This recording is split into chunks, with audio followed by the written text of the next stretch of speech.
रितेश कल्ला जी बीकानेर से। महाराज जी राधे राधे। महाराज जी मेरा प्रश्न ये है कि एक ही इष्ट में ध्यान कैसे लगाया जाए, क्योंकि भगवान तो एक ही है, लेकिन कभी देवी, कभी राम, कभी हनुमान जी, कभी गणेश जी में ध्यान जाता है। जब अतः तक एक ही इष्ट लड़की में का ब्याह नहीं होता तो सैकड़ों फोटो देखती प्रभु, और जब ब्याह हो जाता है फिर 2 फोटो रखे तो भी गड़बड़ माना जाएगा। नहीं, ब्याह तो हुआ नहीं प्रभु आपका। देखो, आंतरिक बात समझ रहे ना। पाणी ग्रहण गुरुदेव कराते हैं, और जब गुरुदेव करा दिए तो रसना कटो जो अन रटो, निरख अन फुटो नयन, श्रवण फुटो जो अन सुनो, श्री राधा जस बैन, उत्तम के बस असमन माही, सपने हूं आन पुरुष जग नाही। जिस समय हमारा पाणी ग्रहण इष्ट के चरणारविंद में गुरु के द्वारा हो जाएगा, उस समय प्रश्न का समाधान हो जाएगा। और जब तक ये नहीं होगा तो फिर जब तक सिंदूर नहीं बना जाता तब तक वो सैकड़ों फोटो ये सखियों से पूछती, ये जमेगा, ये जमेगा। और जहां सिंदूर भर गया और फिर पूछे ये जमेगा तो उसको क्या कहा जाएगा? तो ये अव्यभिचारिणी भक्ति योग है। अव्यभिचारिणी ये तभी आएगी जब भोगेश्वर प्रसक्ता नाम त्यापहृत चेतसाम व्यवसायत्मिका बुद्धि समाधो न विधीयते। शास्त्रीय पद्धति, जिसके चित्त वृत्ति को भोगों ने और ऐश्वर्य ने चुरा लिया, अपहृत कर लिया है, उसी की परमात्मा में एक निश्चयात्मिका बुद्धि नहीं होती। समाधो न विधीयते। तो अब ये गुरु वरण करके और उनके द्वारा दिए हुए नाम मंत्र आदि का उपासना का अनुष्ठान करो, तब समझ में आएगा। वही देवी है, वही देवता है, वही मनुष्य है, वही जड़ है, वही चैतन्य है, वही परमात्मा है, वही गुरुदेव है। कुछ आखिरी बात हम आपको कहते हैं, कुछ और कुछ है नहीं। एक कोई मान लो, देवी मान लो तो चराचर जगत, देवी प्रपन्नार्थ हरे प्रसीद प्रसीद मातर जगतोखिलस्य प्रसीद विश्वेश्वरी पाहि विश्वम तुमीश्वरी देवी चराचरस्य, तुमीश्वरी देवी चराचरस्य। चर अचर में अभेद तत्व को जब तक नहीं देखोगे तब तक बात है। देवी मानो तो ऐसे मानो, तुमीश्वरी देवी चा। गुरु मानो तो अखंड मंडलाकारम व्याप्तम चराचरम। राम जी मानो तो जड़ चैतन्य जग जीव जत सकल राममय जान। श्याम जी मानो तो सब मत्तः परतरम नान्यत किंचित् अस्ति धनंजय। ब्रह्म मानो तो सर्वम खलविदम ब्रह्म। आना तो पड़ेगा। बिना ब्रह्म विद्या के, बिना गुरुदेव प्रदत्त ज्ञान के इस माया पर विजय प्राप्त कर ले, ऐसा है ही नहीं। मामे वे प्रपद्यन्ते माया में ताम तरन्ति दैवी हिषा गुणमयी मम माया। तो प्रभु अब हम सरल भाषा में कहते हैं, किसी महापुरुष का आश्रय लेकर उनके बताए हुए मार्ग से चलोगे तो इसका संशय निवृत्ति हो जाएगी। प्रारंभिक भक्ति का यही स्वरूप होता है। हनुमान चालीसा, शिव चालीसा, दुर्गा चालीसा, राम रक्षा स्तोत्र, ये और जब भक्ति रंग लाती है तब वो एक में आ जाती है, अपने स्वरूप में आ जाती है। अभी आपकी प्रारंभिक भक्ति है। जैसे नव किशोरी अवस्था उदय हो, अब पति वरण की इच्छा होती है, तो अभी भक्ति वरण नहीं कर पाई। जिस दिन वरण कर लेगी तो फिर वो ये बात नहीं रह जाएगी कभी अमुक, ऐसा नहीं। हृदय का प्रीतम। जब उद्धव जी ज्ञान दे रहे हैं गोपियों को तो क्या कह रहे, नाही न रहे हियमा ठौर। जब मीरा जी को ज्ञान दे रहे हैं परिवार वाले तो क्या कह रहे, नहीं जाके सिर मोर मुकुट मेरो पति सोई, मेरे तो गिरधर गोपाल दूसरो। तो भाई अभी दूसरा है तो अभी वरण नहीं हुआ, वरण हो जाएगा तो दूसरा नहीं होगा, दूसरा कर ले तो कुछ और कहा जाएगा। बस ये बात मस्ती की बात समझो। तत्व एक है, उसके नाम अनेक हैं, उसके रूप अनेक हैं। वो अरूप भी है, वो रूप भी है। वो मूर्त भी है, वो अमूर्त है। वो महान से महान भी है, वो अणो अणियान, छोटे से भी छोटा है, मैं तो महियान। और वो कोमल से भी कोमल, कुसुमादि कोमलानी, और वज्रादपि कठोराणी, कठोर से भी कठोर, कोमल से भी कोमल, कर तुम सर्वथा महाशक्तिमान और महादैन्य, और तृण से भी नीच वही है। उसके सिवा कुछ नहीं है। ये जिसको बोध हो गया, मुक्त हो गया, भक्त हो गया, प्रेमी हो गया, बीच में सब अभी तो थपेड़े खा रहे हैं। तो आगे बढ़ो, गुरु कृपा पात्र बनो, और उनके द्वारा जो मंत्र उपासना दी जाए उसमें निष्ठा कर लो। ये कोई भाग्यशाली कर पाता है। अपने सब हृदय की बातें डिलीट करके गुरुदेव के आगे कोरा कागज बन के चला जाए और जो लिख दे वही पढ़ ले, अगर भगवत प्राप्ति न हो जाए तो बताना। हम लोग गुरु भी करते हैं, तो लिखे हुए जाते हैं, डिलीट करके नहीं जाते। जो गुरु की वाक्य को अपने विचार में फिल्टर करता है और फिर अपने अनुकूल निकाल के चलता है, वो भगवत प्राप्ति नहीं कर सकता। जो गुरु के विचार को यथावत स्वीकार कर लेता है, वही भगवत प्राप्ति होती है। महाराज जी, गुरु करो 10 पांचा, जब तक मिले ना साचा। जी कबीर साहब की वाणी है। जी। तो कैसे पक्का हमें हो जाए कि अब साचा मिल गया, इसके अलावा फिर कुछ भी नहीं है? जब महाराज जी पेट भर जाता है तो किसी पड़ोसी से वो जानकारी नहीं की जाती। पड़ोसी से जानकारी नहीं कि भैया जब पेट भर जाए तो आप हमें थोड़ी सूचना दे देना कि आपका पेट भर गया। कभी ऐसा हुआ है? ये स्वांता सुखा है। जिस दिन ऐसी बात आ जाएगी उस दिन आपके हृदय की सब बातें खत्म हो जाएंगे। हो जाएगा कि जिसकी मैं खोज कर रहा था मिल गया, जिसकी मैं खोज कर रहा था अब मिल गया। अब नहीं, अब कोई प्रश्न नहीं रहा, अब कोई खोज, मेरी खोज समाप्त हो गई। वो आपका हृदय कहेगा, वो आपके हृदय में आएगा, वो किसी के बाहरी प्रमाण से प्रमाणित नहीं होगा। जब हमारा हृदय स्वीकार करेगा तब हमारी वो स्थिति आ जाएगी कि अब पायो परम विश्राम राम समान प्रभुना, अब कृत्य कृत्य भयो में, ऐसी स्थिति। वो कबीरदास जी तो कह रहे 10-5 और दत्तात्रेय जी महाराज तो 24 नहीं। गुरुदेव एक ही हैं, वो 24 नहीं 24,000 मुखों से बोल सकते हैं। हमको पहचानना है गुरुवाणी को। गुरुदेव एक ही, हम बार बार प्रार्थना करते हैं। गुरु कोई व्यक्ति नहीं होता, व्यक्ति कभी गुरु नहीं बन सकता। और गुरुदेव सच्चिदानंद है, वो एक ढांचे के अंदर नहीं, वो समस्त ढांचों के अंदर है। हमें गुरुवाणी पहचानी। जो कबीरदास जी कह रहे 10-5, तो 10-5 का मतलब किसी व्यक्तित्व से नहीं है। नहीं, अधकचरे गुरु बन जाते बीच में। हम अधकचरे हम होते, गुरु कभी अधकचरा होते नहीं। बात हमारी तो मानने की बात है। अधकचरे हम होते हैं और हम गुरु को अधकचरा कह देते। बात समझना महाराज जी, आपने हमसे कहा राम जपो और केवल राम राम राम जपते रहे, अगर ब्रह्म प्राप्ति न हो जाए तो हमें बता दो।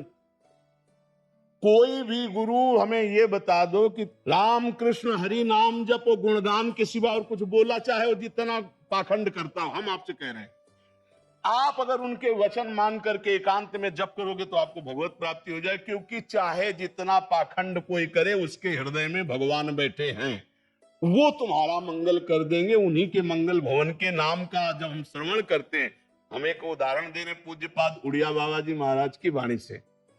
एक बंगाली भगत सीधा साधा देवी जी की उपासना के लिए एक गया देवी उपासक के पास, वो शराब पिए थे। कुछ ऐसे होते हैं जो मांस खाना शराब पीना, वो बेचारा जानता नहीं था, उनका नाम सुना था और भेंट रखी। कहा गुरुजी हमको मंत्र दे दो, तो लड़खड़ाते हुए अशुद्ध देवी का मंत्र दिया, काली का। शराब पिए हुए अशुद्ध मंत्र, और वो सीधा आदमी वही जो मंत्र दिया लेके एकांत चला गया। 1 वर्ष रोज गुरुजी की दंडवत करता और मंत्र जपता। तो काली जी एक दिन प्रकट हुई और कहा बेटा तुम्हारा गुरु पाखंडी है। माता जी ने कहा, तो उनका मैया देखो, पहली बात तो ये कि हमारे गुरु की निंदा हमारे कानों में नहीं जानी चाहिए। माँ तो भगवती है। तो उन्होंने कहा इसलिए कि जब तुम्हें गुरु मंत्र दिया था तब भी शराब पिए थे और रोज शराब पीता हो। बोले माँ हम गुरु के गुण और दोषों पर चिंतन नहीं करते, हम गुरु तत्व पर, हमारे गुरुदेव हैं, आप ऐसी बात ना करें। बोले बेटा मंत्र शुद्ध है। बोले माँ ये भी बात नहीं मानेंगे, अगर मंत्र शुद्ध होता तो 1 साल में कैसे आ गई आप कैसे आ गए? उनकी गुरु निष्ठा देखकर पूज्यपाद उड़िया बाबा के वचन, माता जी ने कहा आज से मैं इसी अशुद्ध मंत्र से ही सिद्ध होंगी। भद्रकाली जी का, मुझे लगता है कि हमारी भावना का परिष्कार करने की जरूरत है, गुरु तत्व का परिष्कार करने की जरूरत नहीं। वो है, वो पक्का है। हम आपको सच्ची कहते हैं।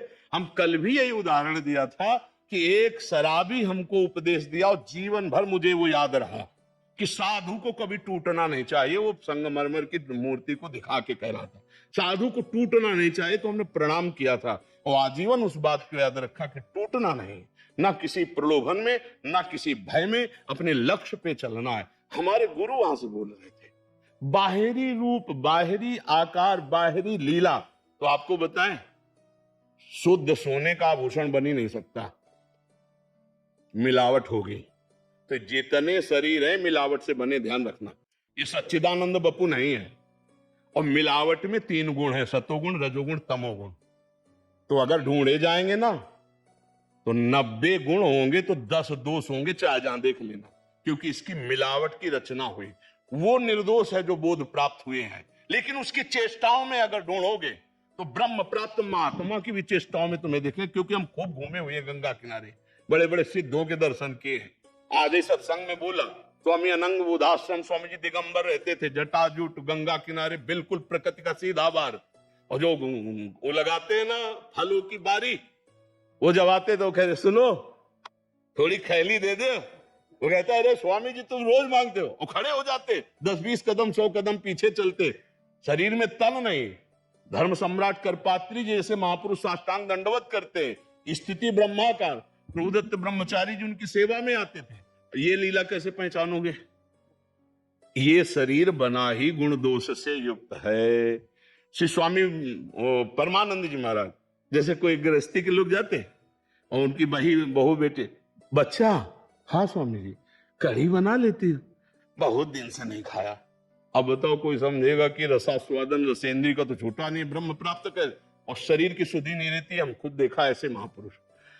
बाहरी ब्रह्म प्राप्त महापुरुषों के जो आचार हैं उनको देखकर उनकी स्थिति नहीं जानी जा सकती। जैसे सुखदेव जी आ रहे थे तो कितने पीछे लगे थे, कोई ईंट मार रहा था, कोई और जब ब्रह्म ऋषियों ले तब उनको लगा यार कोई महात्मा है, नहीं तो नग्न धड़क 16 वर्ष की अवस्था ब्रह्म आनंद में डूबे हुए। तो जो यह है कि 10-20 गुरु का तात्पर्य है कि हमको जब तक बोध न हो तब तक हमें बढ़ते रहना है, हमें रुकना नहीं है। हमारे गुरुदेव हमें बढ़ाते रहते हैं। तो ये बात है कि हमें रुकना नहीं है, लक्ष्य तक हमें पहुंचना है। रस विहारणी शरण जी, गुरुदेव आपके चरणों में दंडवत प्रणाम। हे गुरुदेव, मन में किसी भी प्रकार से कोई संकल्प विकल्प का चिंतन ना रहे, किसी भी प्रकार का कोई प्रश्न ना रहे, तो ये एकमात्र गुरुदेव की कृपा का लक्षण है, या फिर मन की प्रमाद अवस्था। क्योंकि जीवन में भजन का कोई विशेष अभ्यास भी नहीं है, फिर भी गुरु कृपा से स्मृति से मन में एक आनंद सा बना रहता है, परंतु कभी भय भी लगता है कि कहीं ये मेरे मन की चाल तो नहीं, ये मन हमें ठग तो नहीं रहा। हाँ, ठगने की उसके चाल को अगर समझना है तो वो ठगता कहां से देखना। प्रभु का विस्मरण कराकर प्रभु से हट करके किसी भी शब्द स्पर्श रूप रस का भोक्ता बनाना, ये उसका ठगना है। और अगर प्रभु में ही आनंद का अनुभव करा रहा है तो फिर मुझे लगता है कि प्रभु के चरणों का आश्रय लेकर हम निश्चिंत रहें, निर्भय रहें, निःशोक रहें। अगर वो कहीं धोखेबाजी कर रहा है, हम देख पा रहे हैं कि हमारा भगवत चिंतन छूट जाता है और हमें वो किसी विषय सेवन में आनंदित करता है, हर्षित करता है, तो ये फिर ठगबाजी चल रही है अभी अंदर, ठगों के द्वारा भी। तो हम इस पर देख लें। और अगर हमारा जैसे आप गृहस्थ धर्म से युक्त भागवत चरणारविंद का आश्रय लिए हुए भगवत लीला गुणानुवाद कर रहे हैं, पराई माता बहनों से कभी भी किसी भी तरह से हमारा दोषपूर्ण दर्शन, संभाषण और संयोग ना होने पावे, और अर्थ की कामना से रहित होकर भगवत चर्चा का गायन करें और सब में भगवत भावना करें, निश्चित भगवत प्राप्ति हो जाएगी। भगवत चर्चा मात्र से भगवत प्राप्ति हो सकती है यदि उसका मनन किया जाए, यदि उसके अनुसार चला जाए। हमें बहुत इस बात का गहरा चिंतन एकांत में हुआ कि धुंधकारी जैसा पापी 7 दिन भागवत सुना और मनन किया तो भगवत पार्षद रूप होकर विमान पे बैठ के चला गया। ये एक भगवान के जो महाभागवतों ने रचना रची है, ये फल स्तुति कहीं झूठ नहीं लिखी है, कहीं ऐसा नहीं कि भागवत में रुचि पैदा करने के लिए ये फल स्तुति लिखी, नहीं, ऐसा अक्षरशः ही सत्य है। क्योंकि भगवान के लीला जस का गायन श्रवण बड़े बड़े जीवन मुक्त महापुरुष करते रहते हैं, जिनको कुछ प्राप्त नहीं करना। भगवान के ऐसे महामहिम गुण हैं कि उनके चित्त का बलात् आकर्षण करके ऐसा आनंद प्रदान करते हैं जो ब्रह्मानंद से हट करके उन गुणों में आसक्त कर लेते हैं। देखो जनक जी महाराज जब राम जी के रूप को देख रहे ना तो कह रहे हैं नहीं बिलोकति अति अनुराग बरबस ब्रह्म सुख। ये जनक जी श्री सुखदेव जी के गुरुदेव हैं, इतने बड़े महापुरुष कह रहे हैं, विश्वामित्र महामुनि ज्ञानी, इशारे में बातें हो रही कि ये हमें लगता है जिसका हम चिंतन करते हैं वही अचिंत तत्व मूर्तिमान इन्हीं विलोकत अति अनुरागा बरबस ब्रह्म और स्थिति वर्णन करे सहज विराग रूप मन मोरा। मेरा मन सहज बैरागी, जैसे अपने लोगों का मन सहज भी सही है, ऐसे जनक जी का मन सहज बैरागी है, लेकिन इनकी तरफ आकर्षित हो गया। मतलब भगवान श्री हरि के ऐसे मंगलमय गुण हैं कि बड़े बड़े परमहंस उन गुणों का गायन करते हैं, उन गुणों का चिंतन करते हैं, वो आत्म स्वरूप में स्थित हैं, उनको कुछ करना या पाना बाकी नहीं रह गया है। जैसे श्री सुखदेव जी, सनकादि जी, भगवान शिव, ये सब भगवत चर्चा परायण है। तो भगवत चर्चा ही भगवान की प्राप्ति का सुगम उपाय है। जितनी हम भगवत चर्चा, और जो प्राप्त हो चुके हैं उनका तो व्यसन है ये, वो समय कैसे व्यतीत करते हैं? भगवत चर्चा, भगवान लीला गुणगान, भगवान नाम कीर्तन। तो हमको डरना नहीं है, हाँ हमको सावधान रहना है। डरना हमारे जीवन में नहीं है, सावधान रहना है। डर से तो हम फिर परास्त हो जाएंगे। डर हमारे जीवन में कहीं भी स्थान नहीं प्राप्त कर सकता। सावधानी और डर में अंतर है। कहीं हमसे त्रुटि न हो जाए, सावधानी रखनी है, डरना नहीं है। डर गए तो फिर हम गिर सकते हैं। डरना तो बिल्कुल, डर शब्द तो जीवन में नहीं होना चाहिए। हम कोई स्वयं चल रहे हैं क्या कि हम डर गए कि हम गिर जाएंगे? हम चल ही नहीं रहे, हमको तो पकड़ के चलाया जा रहा है। अगर गुरु शरण में हो तो यही देख। अच्छा, गुरुदेव की पकड़ इतनी जोर की होती है कि हम में ताकत नहीं कि छुड़ा सके, अगर गुरुदेव ना पकड़े तो हम में ताकत नहीं कि चल सके। क्योंकि ऐसे भूल भुलैया के मार्ग है ना कि हम समझेंगे कि मार्ग में दौड़ रहे, दौड़ते दौड़ते वहीं खड़े मिलेंगे। ये हम निज अनुभव ये काऊ खगेसा लगा कि काम हो गया, और जब देखा तो लगा कि जेब का सब दुश्मन वैसे खड़े हैं। गुरु कृपा ही केवल, जब गुरुदेव की कृपा हुई, करुणा हुई, तभी साथ। जी महाराज जी।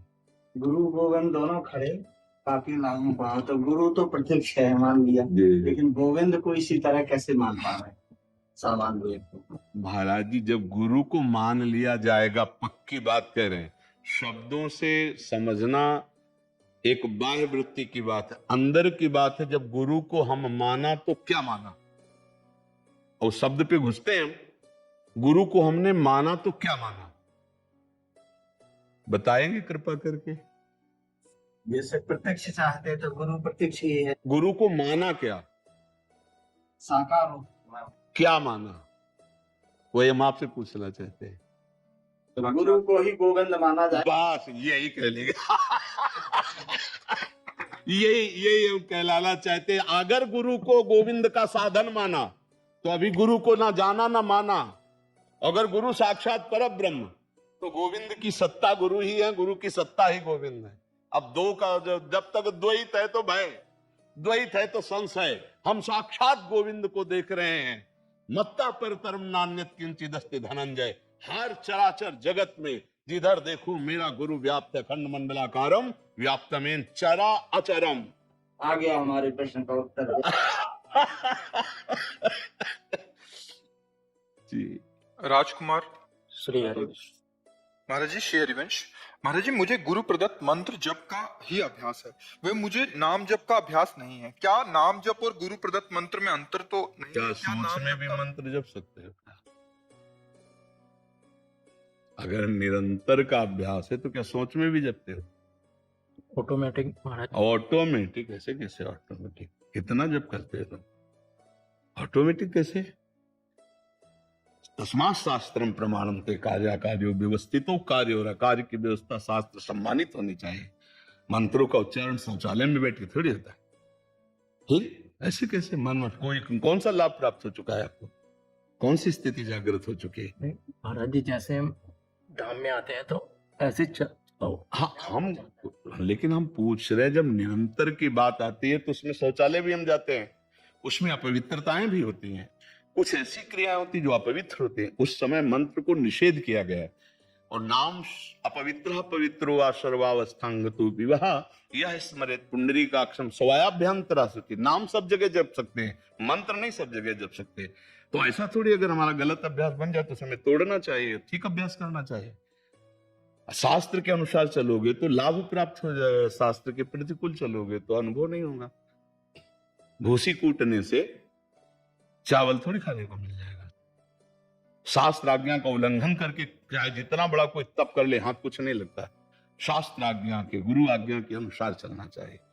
मान लो पंचाक्षरी होगा, द्वादशाक्षर होगा, जो भी मंत्र होगा, ये वैदिक मंत्र हैं। जब गुरु प्रदत्त होता है तो पावन अवस्था में जपा जाता है। जब शरीर अपवित्र होता है, जब हमारी क्रियाएं अपवित्र होती है, उस समय नाम जप किया जाता है। ये शास्त्रीय पद्धति है।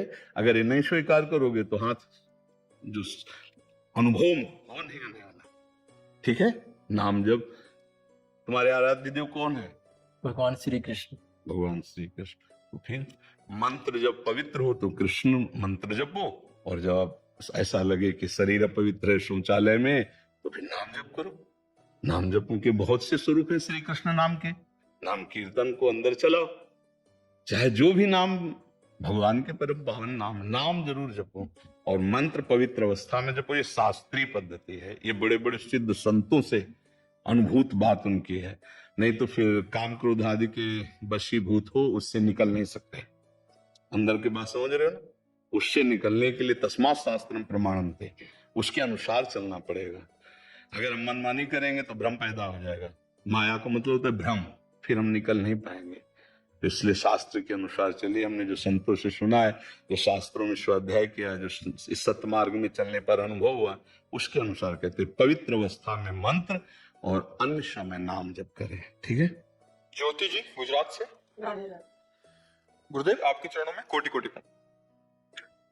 गुरु जी, आपने बताया कि 4 तरह से नाम जप होते हैं, जिव्या से, शब्दों से, कंठ से, हृदय से, रोम रोम से पुलकित होना। मेरा प्रश्न है कि मेरी नाम जप में नई अवस्था है अभी, तो कैसे पता चलेगा कि शब्दों के बाद कंठ से नाम जप की ओर सही दिशा में अभ्यास हो रहा है? और गुरु जी, थोड़े दिन में से कुछ समय ये अनुभव होता है कि संसार और विषय के चिंतन में मन होता है, तो थोड़ी देर बाद एकदम से राधा नाम में या नवकार मंत्र जपना याद आ जाता है। तो क्या ये मेरा भ्रम तो है? मतलब इनका कहने का मतलब, इनको कैसे पता लगेगा कि नाम जप कर रहे हैं, अभी कंठ में आ गया है या अभी रोम रोम में आने लग गया है?